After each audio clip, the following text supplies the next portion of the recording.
On me demande dans le courrier de répondre à cette question à plusieurs volets. Voici la question, un peu longue. La résonance ne constitue-t-elle pas l'essence même de l'intelligence de l'homme? Cette intelligence n'est-elle pas manifeste en elle-même? Pourquoi l'homme aurait-il besoin d'aller chercher de l'information par communication? Lorsque l'homme obtient de l'information par communication, qu'y a-t-il d'impropre à la consommation humaine dans ce genre de conversation? Le mental de l'homme a-t-il besoin de cet exercice? L'homme a-t-il à être téléguidé de cette façon? L'intelligence de l'homme serait-elle proportionnelle à l'information reçue, puisque vous dites souvent « ils disent » et non « je dis ». L'intelligence de l'homme a-t-elle à se perfectionner? N'est-elle pas parfaite en elle-même lorsqu'elle se manifeste? Alors voilà la question, et je vous donne ma réponse. Ce que nous appelons résonance, c'est le mouvement d'une vibration dans le mental humain qui permet à l'homme, lorsqu'il est inconscient, de vivre une pensée d'ordre subjectif, c'est-à-dire une pensée qu'il croit être sienne, c'est-à-dire pensée qu'il croit partir de son propre cerveau matériel. Lorsque l'homme se conscientise, il commence à comprendre, et je dis bien il commence à comprendre, la phénoménologie de la pensée. C'est-à-dire qu'il commence à prendre conscience de la nature suprasensible de la pensée et des mécanismes en elle qui font de lui un être soit intelligent ou soit moins intelligent. Il est évident que la résonance mentale supérieure constitue en elle-même l'essence de l'intelligence de l'homme. Mais l'homme, dans son état actuel, ne possède pas une résonance parfaite. Donc, il lui est impossible de bénéficier totalement et de façon absolue de cette énergie créative. Et à cause de cette condition, à cause de cet état, l'homme est obligé de vivre la subjectivité de cette résonance, c'est-à-dire la coloration de cette résonance. Autrement dit, il est obligé de vivre un taux vibratoire inférieur à ce qu'il pourrait vivre s'il vivait une résonance parfaite. Et à cause de ceci, l'intelligence de l'homme, qui devrait être en elle-même manifestement créative, ne l'est pas, parce que justement l'homme n'est pas capable de vivre cette résonance mentale à un niveau de pureté suffisamment avancé pour pouvoir bénéficier de la nature réelle de l'intelligence, c'est-à-dire pour pouvoir bénéficier d'une intelligence totalement créative, sans aucune subjectivité, donc sans aucune coloration.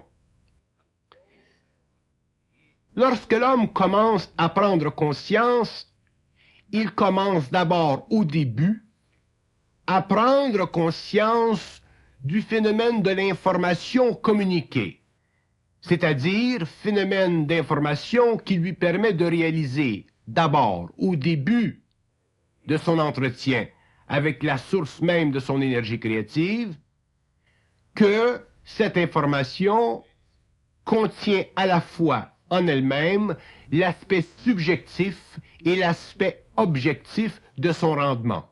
De sorte que l'homme conscient commence, contrairement à la façon dont opère mentalement l'homme inconscient, il commence à prendre conscience d'une sorte de dualité dans le mental. Dualité qui lui permet éventuellement d'entrer en communication télépathique avec des plans supérieurs, plans qui font partie de lui, mais dont il ne comprend pas encore la nature absolue et la qualité essentiellement cosmique et universelle. Et à cause de ceci, l'homme, pendant un certain temps, est obligé de sentir ou d'avoir l'impression d'être communiqué de l'information ou, comme dit la personne qui m'écrit, d'être téléguidé. Mais il n'est pas possible pour l'homme de passer de l'inconscience subjective à la conscience totalement créative et objective sans vivre ce phénomène pour la simple raison qu'il est obligé quelque part dans le temps de prendre conscience des aspects occultes, internes de la pensée pour pouvoir graduellement, au cours de son expérience vers l'évolution, commencer à bénéficier d'une façon objective de cette communication sans être obligé sur le plan émotionnel, sur le plan subjectif, de vivre le phénomène dans un sens de télécommunication. Mais le mental de l'homme n'est pas ajusté à une conférence ou à une communication supérieure, suprasensible, qu'il puisse vivre sans l'encombrement de cette dualité. C'est avec les années que l'homme sera capable de vivre à la fois l'unité dans la communication et la dualité dans le partage du mouvement de cette énergie. Et c'est avec le temps que l'homme sera capable de communiquer intérieurement sans avoir l'impression d'être téléguidé intérieurement.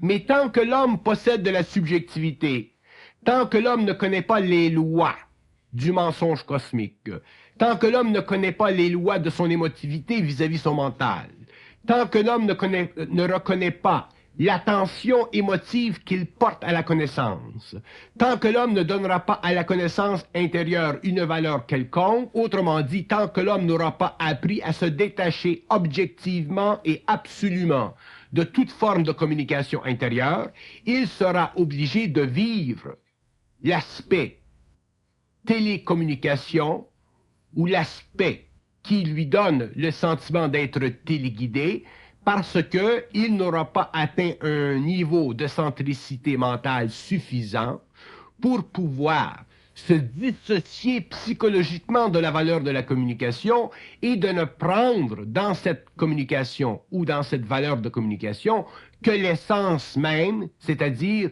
que la direction vibrante et créative de son message. Autrement dit, l'être humain est encore trop spirituel, trop subjectif, pour pouvoir vivre d'une communication essentiellement psychique sans avoir à subir les conséquences temporaires d'un sentiment d'être téléguidé, d'un sentiment d'être temporairement assujetti à cette forme de communication. Ceci fait partie de l'évolution du corps mental supérieur, ceci fait partie de l'ajustement du corps mental de l'homme, et ceci prend un certain temps, même, je dirais, un certain nombre d'années. L'homme ne peut pas d'un jour à l'autre bénéficier d'une conscience universelle. Il doit passer par les étapes de la formation de cette conscience universelle, et cette étape, elle est directement reliée au fait qu'il est obligé de partager pendant un certain temps l'impression d'être téléguidé avec le savoir interne qu'il ne le devrait pas. On me dit, par exemple, dans les dettes, ils disent, ou on me dit que je dis souvent, ils disent et non je dis. J'ai mes raisons personnelles pour dire ils disent et non je dis. Il est évident que la raison pour laquelle je parle ainsi, c'est très souvent pour éliminer de ma personne, diminuer de ma personne l'effet choc que je crée lorsque je parle de choses qui ne se pensent pas. Autrement dit, si j'avance dans l'instruction et que j'affirme ou que je dois affirmer d'une façon absolue quelque chose, il est évident qu'il est plus facile, en général, vis-à-vis un public qui ne me connaît pas d'une façon personnelle, de dire « ils disent que » au lieu de dire « je dis que ». Il y a des choses que moi, en tant que personne, je puis affirmer en utilisant l'expression « je dis que », parce que ce sont des choses qui sont suffisamment raisonnables. C'est-à-dire, ce sont des choses que un homme peut dire sans laisser l'impression que cet homme possède une autorité qui dépasse la normalité psychologique d'un certain savoir. Donc, si je dois dépasser la normalité d'un certain savoir et empiéter dans le domaine cosmique de la connaissance et révéler à l'homme des aspects de la réalité qui ne font pas partie de sa sensorialité normale, il est évident pour le bénéfice de l'homme et aussi pour faciliter l'échange entre moi et l'homme que je transpose ce que j'ai à dire sur un plan plus universel en utilisant la forme « ils disent que » afin de me dissocier de la grande importance, de la grande valeur, de la grande profondeur de certaines paroles pour que l'homme puisse au moins commencer à digérer des choses qui normalement ne sont pas dites par un être humain sur le plan matériel. Si l'homme rencontrait l'homme sur un plan autre que le plan matériel, si j'étais par exemple sur le plan astral, ou si j'étais sur le plan éthérique, que je rencontrais quelqu'un sur ces plans, à ce moment-là, je pourrais dire, je dis que, bon, parce que le fait d'être dissocié de la matière permettrait que je dise certaines choses avec une certaine affirmation, avec une certaine absolue, sans que l'homme, sur le plan de l'ego, soit affecté dans l'importance ou la profondeur ou la grandeur de ce qui est dit. Mais tant que je travaille sur le plan matériel et que je travaille en relation avec des hommes qui aussi me perçoivent sur le plan matériel, je dois respecter la qualité psychologique de leur entendement, je me dois de respecter les limites psychologiques de ce qu'ils peuvent absorber, donc je dois utiliser des formes de pensée ou de parole qui permettent à l'homme de pouvoir mieux absorber des idées qui ne conviennent pas naturellement dans un cadre normal de l'évolution à un homme fait de chair et d'os. Donc, pourquoi je dis « ils disent que » au lieu de dire « je dis que », c'est pour diminuer le choc de ma personnalité, c'est pour faciliter l'échange entre moi et l'homme et permettre en même temps que des choses qui ne se savent pas, en général, sur le plan de l'évolution, puissent être communiquées à l'homme afin qu'il puisse un jour en arriver lui-même à réaliser qu'il sait certaines choses et que lui-même, demain, sera obligé de dire « ils disent que », parce que si lui emploie l'expression « je dis que », on se retournera contre lui et on dira « ce bonhomme, il est totalement cinglé ». Alors, voilà la réponse à « ils disent que » au lieu de « je dis que ». Par contre, si je parle à des gens intimement, si je parle à des gens qui me connaissent et que je veuille parler de choses qui ne font pas partie de l'expérience normale de l'homme, je pourrais facilement dire « je dis que » parce que ces gens ne me prendront pas pour quelque chose d'absolument normal. Donc, il est très intelligent, il est très normal, il est très créatif d'employer des formes selon le besoin de la forme et non pas employer des formes selon une expression qui convient à l'impression qu'on a de cette même forme. Donc, je continue en répondant à cette question où on me demande, est-ce que l'intelligence de l'homme n'est-elle pas à perfectionner? N'est-elle pas parfaite en elle-même lorsqu'elle se manifeste? Si l'intelligence de l'homme était parfaite en elle-même lorsqu'elle se manifeste, je n'aurai pas de travail à faire dans le monde. Autrement dit, l'intelligence de l'homme doit être perfectionnée, elle doit se perfectionner, et elle sera parfaite en elle-même lorsqu'elle se manifestera, lorsque l'homme aura compris les lois de l'intelligence, lorsque l'homme aura compris les lois de la pensée, lorsqu'il aura compris les lois subtiles de la coloration de son mental, lorsqu'il aura réalisé, après plusieurs années, que c'est avec le temps que s'ajuste son mental, que c'est avec le temps qu'il peut réellement bénéficier de cette intelligence cosmique en lui et qu'il peut manifester cette intelligence sur le plan matériel sans qu'elle soit colorée, sans qu'elle nuise réellement à l'évolution. Il est évident que l'homme ne peut pas perfectionner son intelligence d'un jour à l'autre. Il y a du temps, il y a de la résonance à vivre.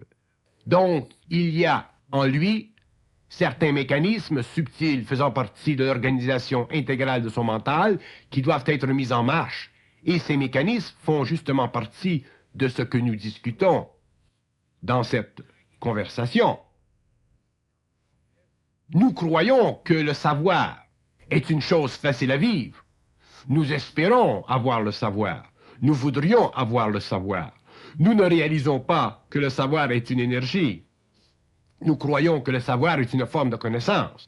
Et cette illusion, elle est très grande et elle est très répandue chez les hommes qui vont vers un niveau d'évolution supérieur et avancé. Mais cette illusion, un jour, devra être renversée. Et elle sera renversée au fur et à mesure que l'homme prendra conscience du poids de son savoir. Et lorsqu'il aura pris conscience du poids de son savoir, il verra qu'est-ce que c'est que ça veut dire savoir. Il verra qu'est-ce que c'est que ça veut dire communiquer avec les plans supérieurs de son énergie. Il verra qu'est-ce que c'est que ça veut dire ne pas prendre au sérieux toute communication interne. Et en même temps, il verra ce que ça veut dire de comprendre ce que veut dire une communication intérieure. Autrement dit, il pourra lire entre les lignes, mais ceci est en fonction de sa sensibilité, ceci est en fonction du nettoiement de son mental inférieur, du nettoyage. Le mental de l'homme doit être nettoyé pour qu'il puisse parfaitement vivre sa résonance. Le mental de l'homme doit être totalement ajusté à la vibration supérieure de sa conscience cosmique, et ceci prend du temps, et ceci est lourd dans la conscience de l'homme, parce que l'homme est habitué à vivre sa pensée en fonction de sa subjectivité, et lorsqu'il commence à vivre sa pensée en fonction d'une objectivité créative, il s'aperçoit au début qu'il perd un peu de contenance, qu'il perd de la personnalité, et que, lentement, il passe de la personnalité à la personne. Lorsque l'homme est dans sa personne, il lui est très facile de vivre d'une façon correcte, intelligente, réelle, sans ambiguïté, la communication interne. Il peut facilement communiquer, puisque la communication fait partie de l'ordre universel des choses. Que l'homme communique avec l'homme ou que l'homme communique avec un plan supérieur de sa réalité, c'est toujours de la communication. Mais pour l'homme, communiquer avec l'homme, c'est facile parce qu'il y a devant lui un corps matériel. Il peut évaluer la communication jusqu'à un certain point. Tandis que lorsque l'homme communique en vertical avec des plans supérieurs de sa conscience universelle, il doit s'habituer à cette nouvelle sorte de conversation, à cette nouvelle sorte de communication, parce que les lois de la communication verticale ne sont pas les mêmes lois que la communication horizontale de l'homme entre l'homme. Donc, pour l'être humain, pour l'homme de la nouvelle évolution, qui lentement commence à communiquer intérieurement, il y a un apprentissage. Oui, il y a un apprentissage, et cet apprentissage, petit à petit, se fait et continuera à se faire, et l'homme apprendra graduellement à ne pas prendre au sérieux sa communication intérieure, mais à réaliser, avec le temps, que sa communication intérieure est toujours ajustée à ce qu'il doit savoir et à ce qu'il doit comprendre. Sa communication intérieure est ajustée à ce qu'il doit comprendre et à ce qu'il doit savoir. L'homme n'a pas à savoir plus que ce qu'il a à savoir, et s'il cherche à savoir plus que ce qu'il a à savoir, ceci fait partie de l'ego, et si ça fait partie de l'ego, automatiquement la résonance travaillera en fonction de changer la vibration interne du mental de l'homme afin qu'il puisse s'appuyer sur une vibration neutre au lieu de s'appuyer sur une vibration colorée ou même polarisée par le corps de désir qui veut toujours chercher à savoir et à comprendre certaines choses. Donc, l'ego doit devenir une lentille pour la lumière. L'ego ne doit pas être simplement une fenêtre pour le vent qui souffle vers lui. Il doit devenir une lentille pour la lumière et il faut que cette lentille soit réellement sans poussière pour que la résonance soit parfaite, donc pour que l'ego n'ait plus à souffrir du phénomène de la communication dite téléguidée, pour que l'ego n'ait plus à souffrir de la dimension ou de la qualité dimensionnelle supratemporelle de cette communication. Il est évident que dans toute résonance créative, il y a à la fois le présent, le passé et l'avenir. Autrement dit, il y a dans l'énergie créative de l'homme une concentration d'énergie suffisamment élevée pour créer dans l'homme un choc s'il n'est pas suffisamment ajusté à cette énergie. Et c'est pourquoi l'homme n'est pas capable de vivre la résonance d'une façon parfaite, donc il n'est pas capable de sentir son intelligence d'une façon parfaite, même s'il sait que l'intelligence, par elle-même, dans sa manifestation, est parfaite. Ce n'est pas le problème de l'intelligence, l'imperfection, c'est le problème du contact entre elle et l'ego. Ce qui rend imparfait l'énergie, ce qui change le taux vibratoire de la résonance, ce n'est pas l'intelligence elle-même, c'est toujours l'ego. L'ego n'est pas parfaitement à la disposition de l'esprit. L'ego deviendra parfaitement ajusté à l'esprit. Donc, avec le temps, l'intelligence, le mouvement de l'esprit à travers l'ego deviendra de plus en plus ajusté et alors nous pourrons dire, sur le plan matériel, que l'intelligence de l'homme, elle est parfaite, qu'elle s'est hautement perfectionnée et qu'elle est manifestement ajustée à l'énergie originale qui part des plans supérieurs et qui descend vers la matière. Mais ceci prend un certain temps. Donc, voilà ma réponse à cette question. Et si je dois plus tard aller plus loin dans la définition de cette résonance ou dans l'explication plus profonde, plus précise de cette résonance, je le ferai en fonction d'autres questions qui me viendront.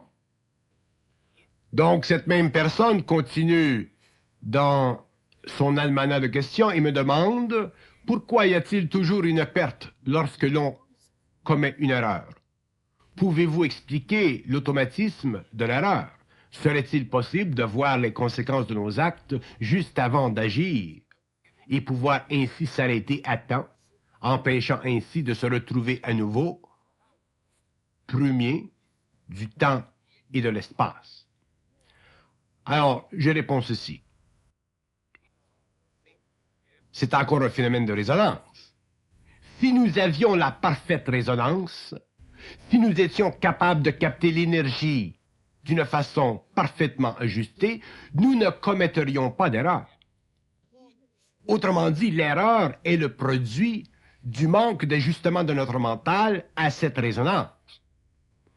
Donc, l'erreur est le produit du fait que notre intelligence n'est pas suffisamment perfectionnée. Et, en plus, l'erreur vient du fait que sans que nous nous en rendions compte, nous nous laissons téléguider par nos pensées subjectives. De la même façon que nous pouvons nous laisser téléguider par des pensées objectives, télépathiques intérieures. Autrement dit, nous n'avons pas encore appris comment travailler avec l'énergie de la résonance de la pensée mentale. Nous ne savons pas encore comment utiliser cette énergie d'une façon parfaite parce que nous avons de l'émotivité, nous avons un corps de désir, nous avons des appétits, des attitudes subjectives, nous avons de l'humain et l'humain essaie d'utiliser un aspect de lui-même qui est au-dessus de lui et qui fait partie de lui, mais il l'utilise mal. Nous ne sommes pas capables de travailler avec le temps. Et si nous faisons des erreurs, c'est justement parce que nous ne sommes pas capables de travailler avec le temps. Et travailler avec le temps veut dire être en harmonique vibratoire avec la résonance. Vous voyez comment tout se tient. Plus l'homme sera en harmonie vibratoire avec le temps, plus il sera en harmonie vibratoire avec la résonance, plus il sera capable d'agir dans un temps qui est parfait, donc dans un temps qui supporte son action, donc dans un temps qui ne l'amène pas à vivre l'erreur et, conséquemment, à connaître la perte. Mais ceci prend du temps, parce que nous sommes des êtres d'habitude. Nous avons énormément d'expérience à vivre nos vies en fonction des mécanismes subjectifs de nos habitudes. Et c'est la résonance, graduellement, qui nous amène à changer et à transmuter ces habitudes et à les rendre directement créatives, c'est-à-dire à nous amener à vivre en relation étroite avec l'énergie créative de notre conscience supérieure pour que la résonance puisse bien s'ajuster à notre mental afin que nous puissions, sur le plan humain, travailler avec notre énergie, utiliser notre énergie d'une façon créative sans perdre quoi que ce soit. Ainsi, la personne continue et me dit, pourquoi bouge-t-on trop vite? Par exemple, lorsque l'on signe un bail, on doit rester dans cet espace, dans cet appartement pour un temps déterminé, même si on n'aime pas nos voisins. Mais si vous avez signé un bail, si vous vous êtes fixé dans un lieu et que vous n'étiez pas en résonance parfaite, il est évident que vous êtes assujetti à vivre et à commettre une erreur. Mais ceci fait partie de votre expérience. Si vous êtes pressé à déménager, si vous n'êtes pas capable de suivre le mouvement interne de votre énergie, c'est votre ego qui va entrer en jeu, c'est votre inquiétude de ne pas avoir d'appartement, c'est votre inquiétude de demeurer dehors, d'avoir froid. L'homme n'est pas capable de comprendre, l'homme n'est pas capable de comprendre que l'esprit est généreux. L'homme n'est pas capable de comprendre que l'esprit est généreux, autrement dit que l'esprit, que son intelligence créative, elle est toujours là, prête à s'infuser. Mais lui, à cause de ses mécanismes subjectifs, de ses insécurités, veut prendre le devant. Bon, s'il veut prendre le devant, que voulez-vous que l'esprit fasse? L'esprit n'y peut rien. L'homme n'est pas dans un état de fusion. L'homme en fusion ne peut pas prendre le devant. Il est obligé de suivre le mouvement de l'énergie de l'esprit.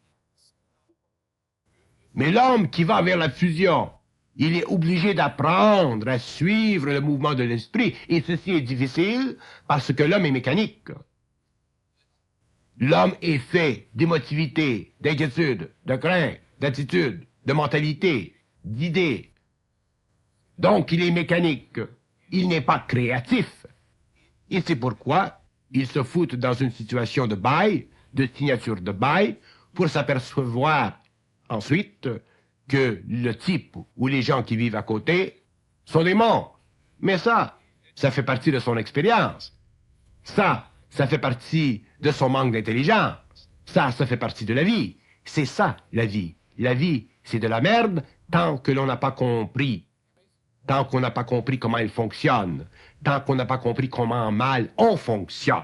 Lorsque l'homme aura compris comment mal il fonctionne, il comprendra que la vie, elle est bien, que la vie, elle est intéressante, que la vie s'ouvre à lui, que l'esprit est généreux, et que la vie vaut la peine d'être vécue, et que les erreurs s'estompent. Il n'y en a plus, il n'y a que de la créativité.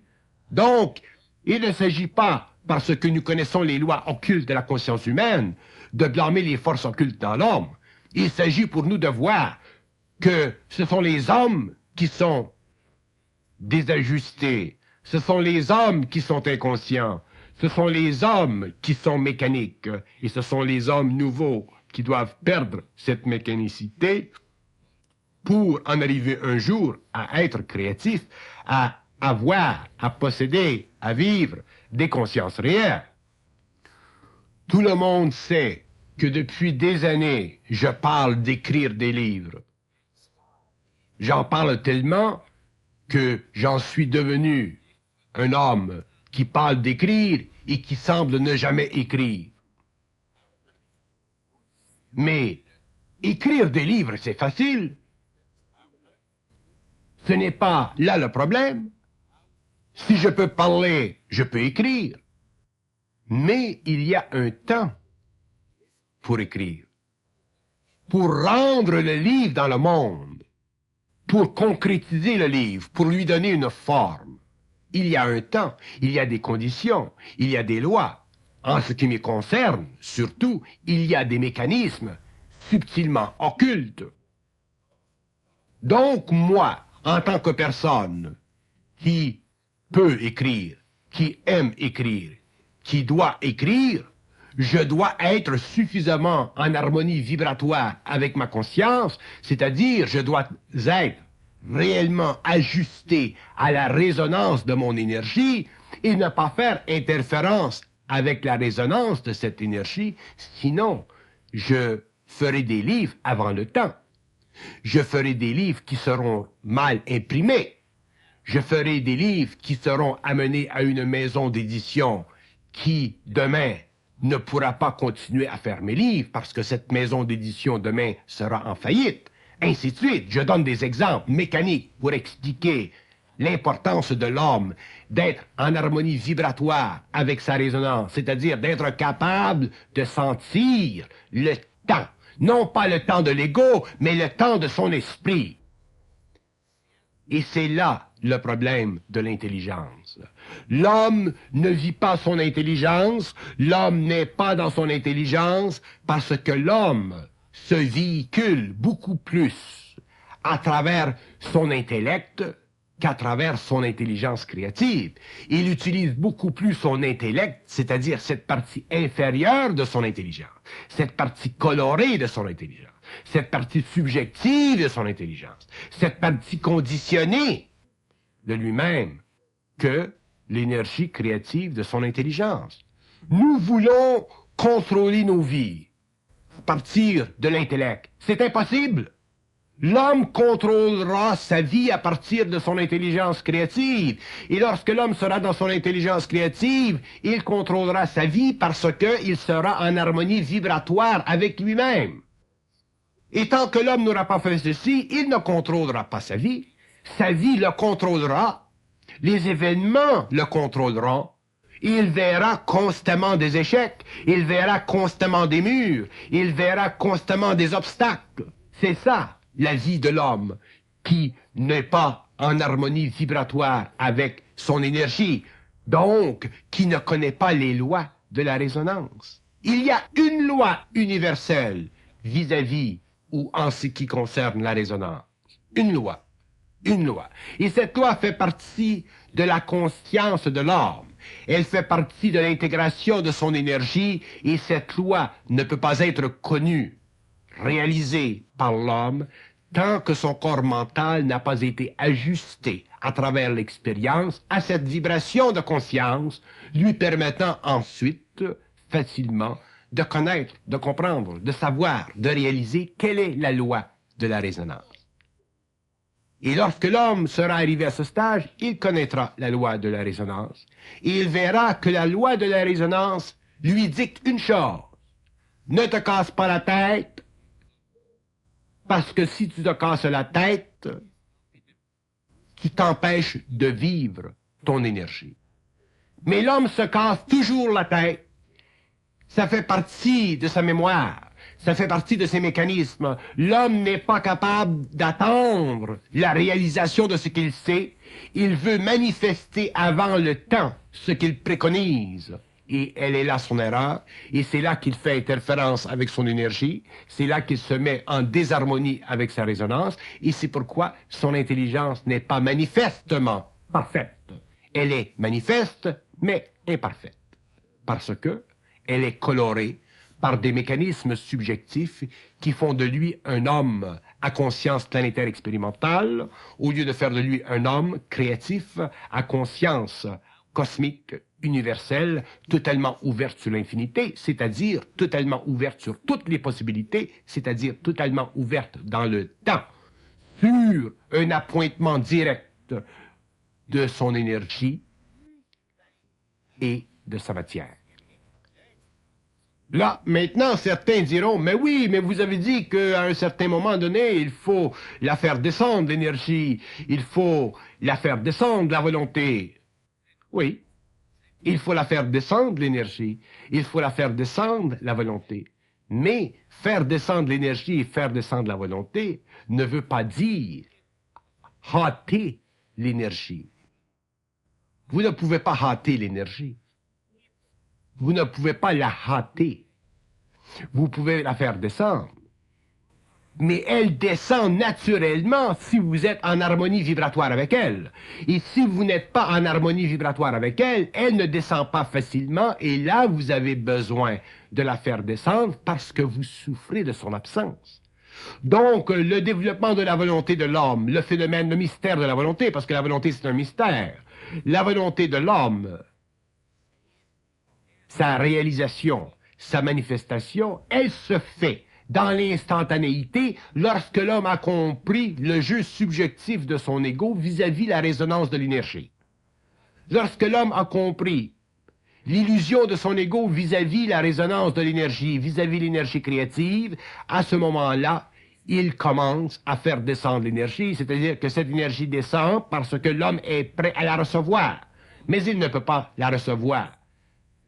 Autrement dit, la manifester dans sa pureté, dans sa perfection, tant que lui-même n'a pas atteint un niveau d'ajustement vibratoire suffisamment élevé pour pouvoir être en raccord harmonique avec la résonance de l'énergie. C'est normal.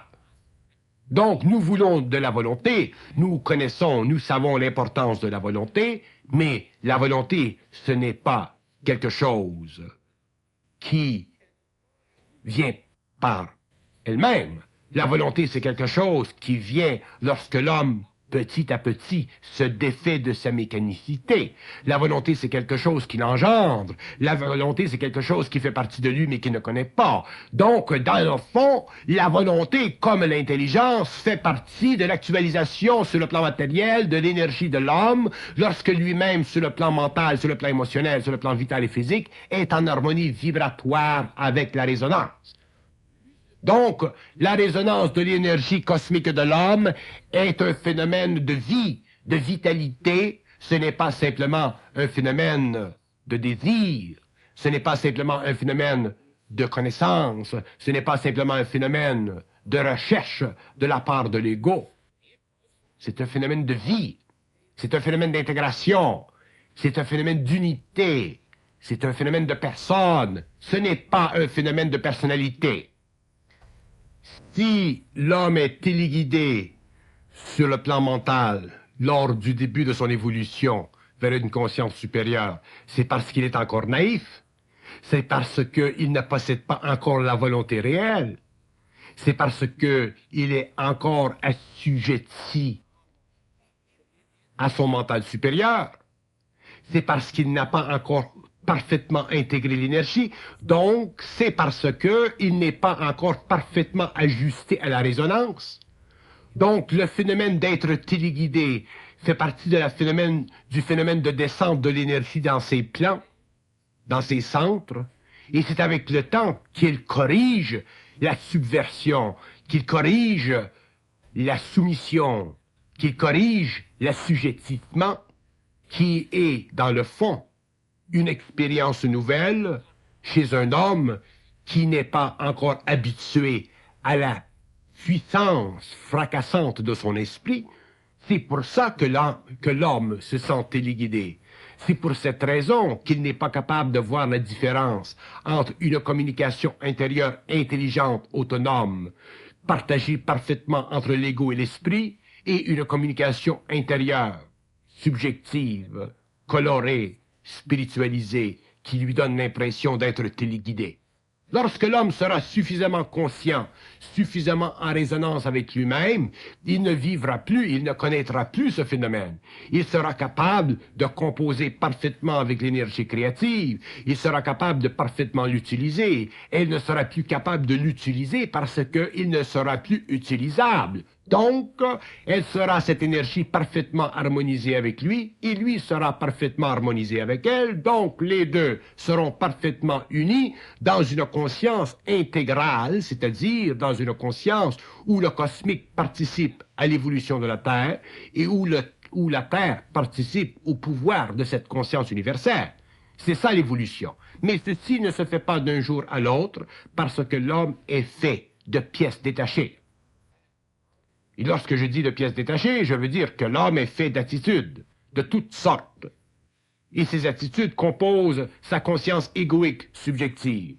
Et cette conscience égoïque subjective n'est pas réelle. Elle est simplement en voie d'évolution vers la réalité. Donc, en attendant, l'homme subit une conscience supérieure à l'intérieur d'une conscience inférieure, et il est vexé par le phénomène de téléguidé, d'être téléguidé. Il est vexé parce que il ne semble pas pouvoir être parfaitement intelligent alors que s'ouvre devant lui cette intelligence nouvelle. Ceci fait partie de l'évolution de l'âme. Ceci fait partie de l'initiation de l'homme nouveau. Ceci fait partie de la correction des illusions psychologiques de son ego. Ceci fait partie de la réalisation graduelle et lente chez l'homme qu'un jour, il doit en arriver à intégrer cette énergie, c'est-à-dire à ne plus partager avec elle aucun espace à l'intérieur duquel lui-même ne peut pas être parfaitement confortable. L'homme inconscient des lois de la pensée supramentale, l'homme inconscient des lois de la psychologie supramentale, inconscient des lois de la réalité du phénomène de la pensée, n'a pas ce problème, parce que lui a l'impression de guider sa propre vie. Mais c'est simplement une impression. Lorsqu'il se conscientise, il commence à avoir l'impression, de la même façon, fausse, mais dans un autre ordre, d'être téléguidé. Et effectivement, il est téléguidé tant qu'il ne se guide pas lui-même consciemment. Donc l'homme doit passer du stage de l'involution inconscient où il a l'impression de se guider lui-même, ce qui est faux, à l'autre impression fausse de l'homme qui se conscientise d'être téléguidé, impression qui est fausse dans son potentiel évolutif, mais qui n'est pas fausse dans la réalité contemporaine de son expérience. Effectivement, l'homme conscient se sent et il est pendant un certain temps téléguidé. Parce qu'il doit être amené pendant un certain temps à réaliser certaines choses, jusqu'au jour où lui devient conscient et, comme l'homme est conscient, se guide lui-même, mais cette fois-ci avec intelligence. Pour que l'homme puisse se guider lui-même, il faut d'abord qu'il soit téléguidé, c'est-à-dire qu'il faut qu'il soit amené à des niveaux de réalisation qui conviennent plus ou moins avec sa nouvelle conscience. Et c'est là qu'il commence à bénéficier de son expérience, à corriger ses impressions, à ajuster son énergie, donc à entrer en harmonie vibratoire avec sa résonance. Mais à partir de sa capacité humaine d'intégrer cette énergie, c'est-à-dire de manifester sur le plan humain de la volonté et de l'intelligence créative, c'est-à-dire de la volonté de l'intelligence qui n'est pas assujettie à la domination de son esprit, mais qui est particulièrement unifiée au pouvoir de manifestation que possède l'ego sur le plan matériel. Autrement dit, ce n'est pas par la connaissance du savoir que nous pouvons réaliser la réalité de l'intégration de la résonance de l'énergie. Ce n'est pas par la connaissance que nous pouvons savoir quoi que ce soit. Par la connaissance, nous pouvons apprécier certaines lois. Nous pouvons apprécier certaines structures. Nous pouvons comprendre certains phénomènes. Mais nous ne pouvons pas savoir essentiellement ce que ces phénomènes ou cette phénoménalisation représentent dans notre conscience personnelle. C'est pourquoi d'ailleurs nous sommes obligés de vivre pendant un certain temps sur le plan de la connaissance pour en arriver éventuellement à réaliser les illusions de la connaissance, c'est-à-dire les impressions que la connaissance donne d'une réalité qui est parfaitement différente et autrement différente de ce que l'impression peut créer sur le plan de la connaissance. Et elle est justement là la différence entre l'homme inconscient et l'homme conscient, entre l'homme de l'involution et l'homme de l'évolution. L'homme de l'involution étudie, il apprend de la connaissance, il s'engage à travers la connaissance à avoir l'impression de connaître, et ceci peut durer toute une vie. Tandis que l'homme de l'évolution passe lentement de la connaissance qui est nécessaire pour lui donner des points de référence subtils en ce qui concerne l'organisation interne de son psychisme, mais éventuellement, il passe de la connaissance au savoir, c'est-à-dire qu'il passe éventuellement du manque d'ajustement entre la résonance à l'ajustement avec la résonance. Donc, lorsque l'homme est parfaitement résonant, mais à ce moment-là, il devient parfaitement raisonnable, c'est-à-dire qu'il devient parfaitement capable de ne plus confondre l'illusion de la connaissance avec la réalité du savoir. Donc, à partir de ce moment-là, il est intelligent, c'est-à-dire qu'il est capable de vivre créativement, c'est-à-dire il est capable de s'empêcher de faire des erreurs parce que il n'est plus assujetti dans son énergie à la coloration de la forme de cette même énergie à cause de ses mécanismes psychologiques. Il est capable, à partir de ce moment-là, de bénéficier parfaitement de son énergie parce que il est capable, sur le plan humain, de raisonner parfaitement à cette énergie. Il est en harmonie vibratoire, il est en résonance, il n'est plus en dissonance vibratoire. Et si l'homme a l'impression que l'intelligence doit être manifestement parfaite, il a raison, mais ce n'est pas parce qu'il a l'impression qu'elle doit être parfaite manifestement qu'elle peut l'être chez lui. Il devra un jour d'abord être en résonance avec cette énergie pour qu'il puisse manifestement la bien rendre sur le plan humain, c'est-à-dire lui donner la qualité même de sa descente sur la terre, et cette qualité, c'est la perfection, c'est-à-dire c'est le parfait ajustement entre lui et la résonance, c'est la parfaite réunion d'un principe cosmique avec un principe planétaire. Et ceci